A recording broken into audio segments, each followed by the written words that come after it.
Hola, en el siguiente video vamos a explicar un ejercicio de campo eléctrico para distribuciones continuas de carga eléctrica. Quien les habla es Gabriela Villamizar del programa de Geología. Cabe resaltar que en este tipo de ejercicios los vemos principalmente en la materia de electromagnetismo, entonces vamos a ver qué nos están planteando. Nos dice, calcule el vector de campo eléctrico en el punto P para la distribución de carga continua mostrada en la figura. En esta figura, bueno, empezamos por el punto P. Aquí podemos notar que el punto P se encuentra ubicado en el origen de coordenadas, es decir, en 0,0. Y aquí nos dan la figura. Podemos hacer ciertas analogías con esta figura, específicamente dos. Una, que es un cuarto de circunferencia, cosa que es muy importante para la realización de este ejercicio y que lo vamos a ver más adelante. Y dos, que se puede asemejar a un alambre o pues a cualquier otro objeto, pero pues puede ser principalmente a un alambre. También tenemos un radio R, también cabe resaltar que este radio o esta distancia R, independientemente de donde se le ubique, es decir, que si va de acá hasta acá, va a ser la misma. Y tenemos una carga uniforme menos Q. Entonces, ¿qué colocamos como datos? Colocamos que R y Q son constantes, ya que la figura mantendrá su forma y está uniformemente cargado. Para la realización de este ejercicio, yo establecí una serie de pasos para que se nos haga mucho más fácil su comprensión. En primer lugar tenemos, se debe elegir un diferencial de carga, es decir, una pequeña cantidad de volumen que encierre cierta cantidad de carga. Entonces, ¿dónde ubiqué ese diferencial de carga o como lo vamos a denominar de Q? Yo lo ubiqué en esta parte superior, lo representé por medio de este cubito. Cabe resaltar que aquí para representarlo se ve mucho más grande, pero en realidad los diferenciales de carga son muchísimo más pequeños. Es una milésima de todo el volumen que tiene cierta figura. Es muy importante esto. Como paso número 2, vamos a representar el campo eléctrico del diferencial en forma de vector, como lo vemos acá. Este es el diferencial de campo eléctrico. ¿Por qué lo representamos con la flecha hacia la figura? Porque nuestro sistema es negativo. Podemos ver que está uniformemente cargado. Todo esto es negativo. Caso contrario de que si estuviera positivo, pues iría hacia afuera, o sea, no iría hacia la figura, sino en contra de la figura, hacia el otro lado. Se iría hacia acá abajo. Listo. Como paso número 3, vamos a identificar las componentes de ese diferencial de campo eléctrico. Entonces vamos a identificar una componente en Y que casualmente coincide con el eje Y y una componente en el eje X que coincide pues con el eje X, obviamente. Porque pues el punto P lo colocamos en un origen de coordenadas, como les había mencionado al inicio. Entonces, después de esto, bueno, aquí también podemos ver que se hace un ángulo teta. Este ángulo teta se relaciona con respecto al diferencial del eje X. ¿Por qué? Porque pues es lo más común. Entonces, como paso número 4, vamos a establecer el campo eléctrico del diferencial de carga en función de sus componentes. Primero que todo, en función de sus componentes.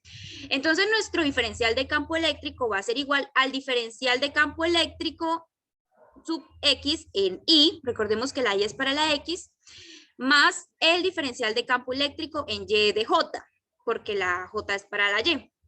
¿Listo? Y como paso número 5, recordemos que yo mencioné este ángulo teta anteriormente, vamos a pasar la ecuación a términos del ángulo, es decir, vamos a involucrar la dirección. ¿Cómo nos queda entonces? El diferencial de campo eléctrico va a ser igual a la magnitud por el coseno de teta por este ángulo en I, más la magnitud por el seno de teta en J. Entonces, vamos a ver cómo podemos ir reemplazando la ecuación que acabamos de plantear y cómo vamos a ir despejando para llegar a una respuesta muchísimo más sencilla. Entonces, como paso número 6, vamos a tener esta ecuación donde la magnitud del campo eléctrico va a ser igual a 1 sobre 4 pi epsilon sub 0 por dq sobre r al cuadrado. Aquí cabe hacer una aclaración que pues yo hice al inicio. Esta distancia R, o bien que puede ser el radio, va a ser igual para todos, por lo menos esta R al cuadrado corresponde a la distancia que hay desde el punto hasta el diferencial de carga. Es decir, corresponde a la distancia que hay desde P hasta DQ, ¿sí?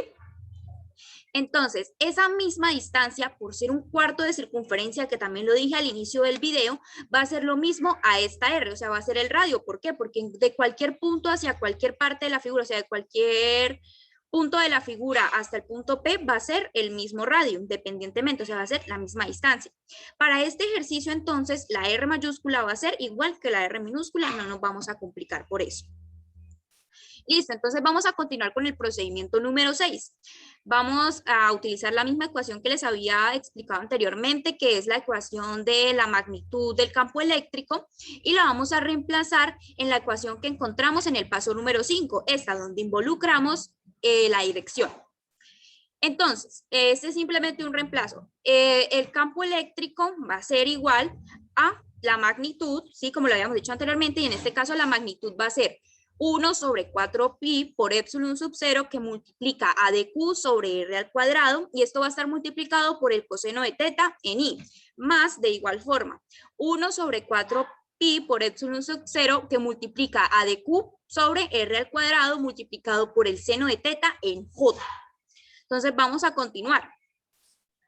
Entonces, nos quedó esta ecuación. ¿Qué vamos a hacer en el paso número 7? En el paso número 7 vamos a intentar hallar dq para que nos sea muchísimo más sencillo y lo podamos resolver con facilidad. ¿Qué conocemos nosotros por fórmulas generales? Se conoce que dq es igual a lambda por dl. Entonces vamos a intentar hallar las dos partes de dq. Vamos a intentar hallar lambda y vamos a intentar hallar dl.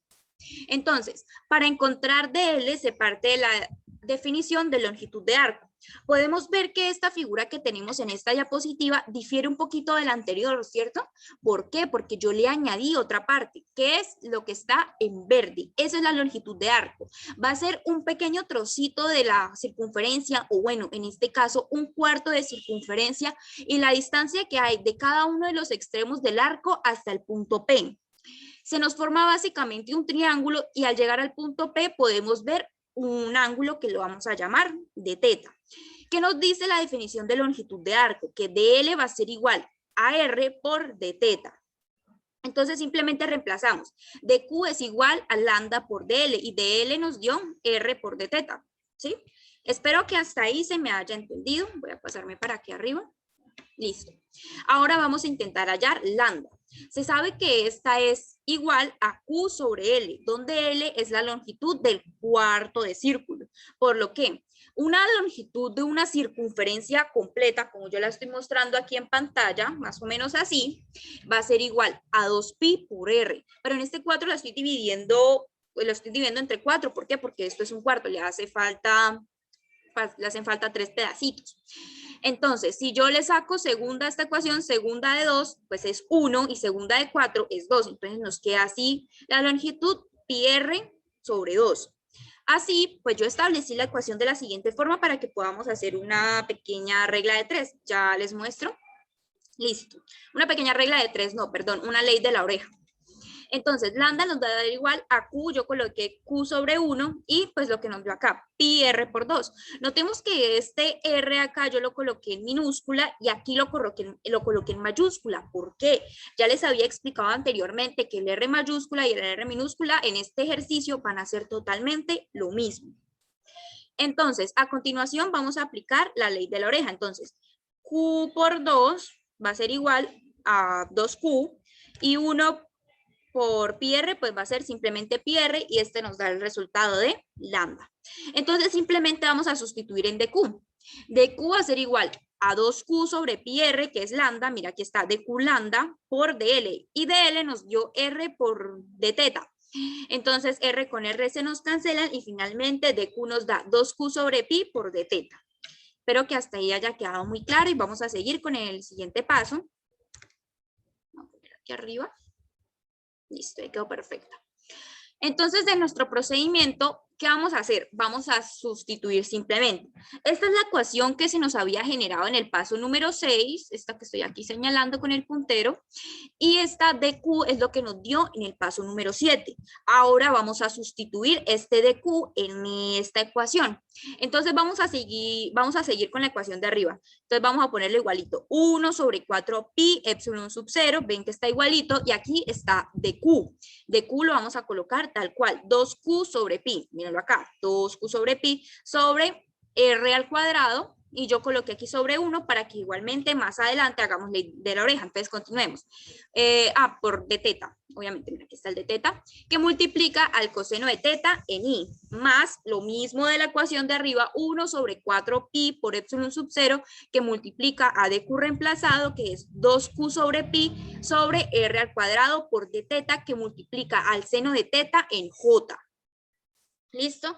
Ahora, vamos a hacer esta solución, lo que les había mencionado anteriormente, para que nos quede muchísimo más fácil. Entonces, el diferencial de campo eléctrico nos va a dar igual a 1 sobre 4pi por epsilon sub 0. ¿Listo? Entonces, 2q por 1 me da igual a 2q. Y después, pi por r cuadrado me va a dar, pues, pi r cuadrado. Y aquí ya lo tenemos, muy bien, por d teta, que multiplica al coseno de teta en i. Más, aquí pues básicamente es lo mismo, entonces simplemente nos va a quedar 1 sobre 4pi por epsilon sub 0, que multiplica a 2q sobre pi por r al cuadrado por d teta, que multiplica el seno de teta en j. Ahora, ¿qué es lo que vamos a hacer? Vamos a integrar. Aquí cabe resaltar que nosotros integramos según el ángulo que se nos esté dando. O sea, vamos a agrupar los ángulos de cierto lado y pues el resto. ¿Sí me hago entender? Bueno, aquí se me entiende mejor.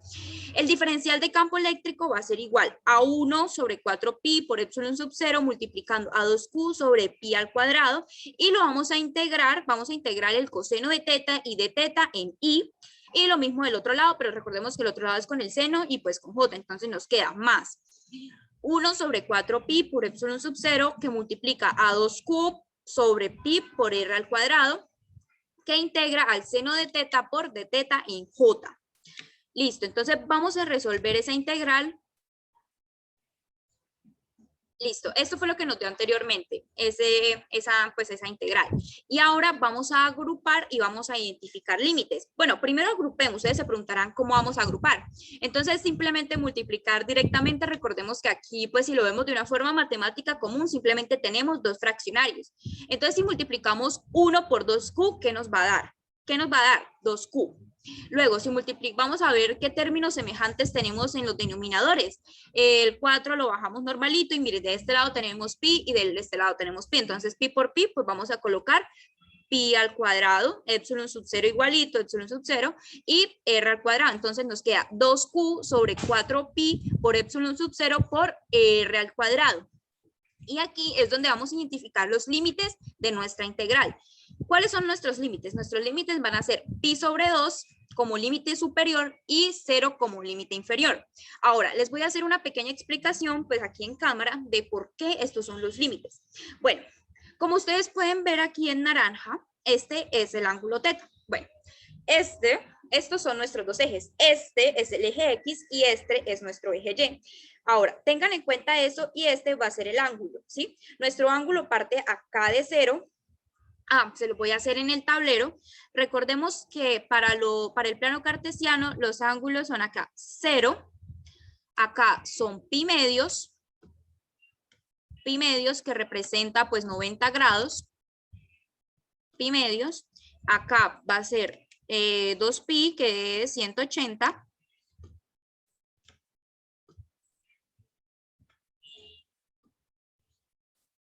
y acá es 2pi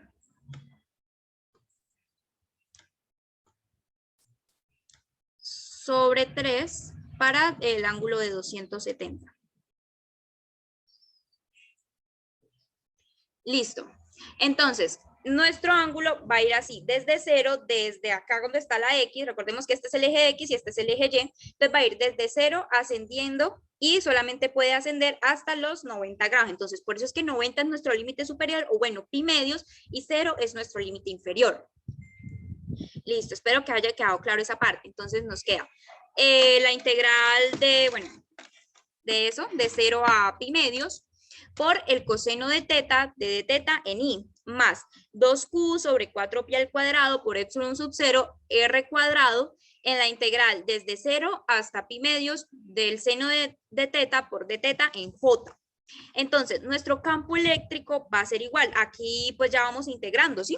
Entonces, esto lo sabemos por regla general, esto lo tenemos que saber desde hace mucho tiempo, que la integral del coseno es el seno. Entonces ya la colocamos colocamos acá. Colocamos esta parte igualita, 2q sobre 4pi al cuadrado por epsilon sub 0 r cuadrado, y aquí ya empezamos a integrar. La integral del coseno, ya lo dije, es el seno, entonces va a ser el seno de teta en los límites de pi medios a 0 o de 0 a pi medios, en i más 2q sobre 4pi cuadrado por epsilon sub 0 r cuadrado. ¿Cuál es la integral del seno? Pues es el menos coseno de teta en los límites de 0 hasta 90 en j. Listo. Entonces, ahora, ¿qué vamos a hacer? Vamos a ir resolviendo esa integral para ya llegar a una respuesta. No nos vamos a complicar en este proceso. Entonces, 2q sobre 4pi al cuadrado por epsilon sub 0 por r al cuadrado. Y eso lo vamos a multiplicar. Recordemos que para resolver esta integral, ya este paso final, tenemos que restar el límite superior menos el límite inferior. Entonces, va a ser el seno que multiplica a pi medios menos el seno que multiplica a 0 en i. Y esto va a sumar a 2q más 4pi al cuadrado por epsilon sub 0 por r cuadrado. Y todo esto multiplica a menos el coseno del límite superior, que es pi medios menos, entre paréntesis, menos el coseno por 0 en j. ¿Sí? Tenemos que tener muy en cuenta todos estos signos también. Ojo con eso. Entonces, nuestro campo eléctrico va a ser igual a 2q sobre 4pi al cuadrado por epsilon sub 0 por r al cuadrado. Nuestro seno de pi medios es 1, menos el seno de 0, simplemente nos da 0 en i, más 2q, 4pi medios, epsilon sub 0 por r al cuadrado. ¿Sí? Y pues nuestro menos coseno de pi medios es simplemente 0. Aquí hay que tener en cuenta que menos por menos me da más, y el coseno de 0 es 1 en j. Entonces aquí simplemente resolvemos. Colocamos lo mismo de arriba, 1 menos 0, 1, esto en i, más 0 más 1, pues 1, y esto en j. Entonces acá podemos observar que por ambos lados nos está multiplicando por 1, entonces simplemente nos da lo mismo. Entonces mi campo eléctrico, bueno, nuestro vector de campo eléctrico en el punto P para la distribución continua mostrada en la figura nos va a dar igual a 2q sobre 4pi al cuadrado por epsilon sub 0 por r al cuadrado en i, más 2q sobre 4pi al cuadrado por epsilon sub 0 r cuadrado en j. Y esta es nuestra respuesta. Espero que haya quedado muy claro el video, que me haya hecho entender y pues que les haya gustado. Nos vemos en la próxima.